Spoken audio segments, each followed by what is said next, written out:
Systemic circulation refers to flow of blood from aorta going through different blood vessels that we have, eventually getting into the tissues and exchanging substances with tissues, and then through veins, blood comes back to the right atrium.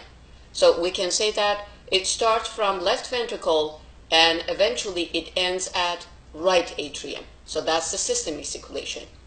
When the left ventricle pumps oxygenated blood into the arteries, we know that the first one is aorta.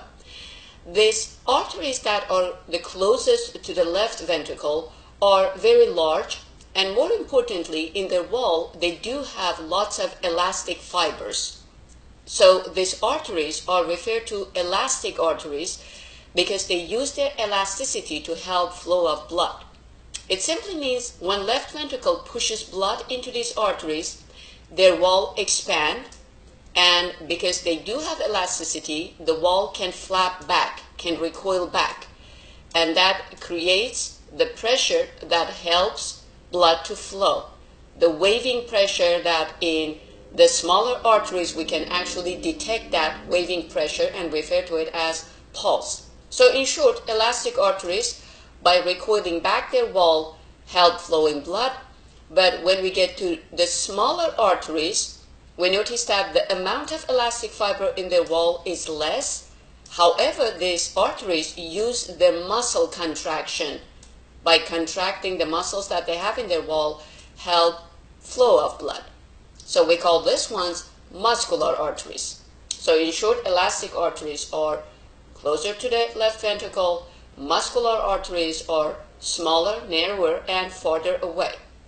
Eventually, after muscular arteries, we get to our smallest arteries. These are the arteries that as soon as they enter a tissue, let's say this is a tissue, they form branches of the smallest and narrowest blood vessels that we have. We call these tiny blood vessels that we have capillaries, and because the wall of capillaries are very thin, the capillaries are great places to exchange substances with tissue cells. From capillaries, oxygen and nutrients go to the tissue cells. Carbon dioxide and waste from tissue cells get into the capillaries. So when we get to the end of the capillaries, blood is deoxygenated, and we can say that now blood is ready to go back to the heart. At the end of the capillaries in a tissue, we have the smallest veins that we call them venules.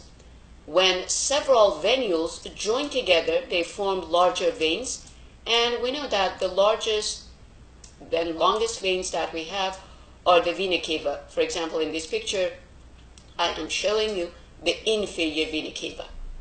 So that would be the blood flow through 5 major group of blood vessels that we have, and we refer to these blood vessels as systemic blood vessels. However, it is important to note that the one that controls how much blood a tissue should receive is arteriole. Keep in mind, that's arteriole that branch off and form the capillaries, and arterioles are expert in vasoconstriction and vasodilation. That's one strategy that they use to adjust, regulate the blood flow into the tissues.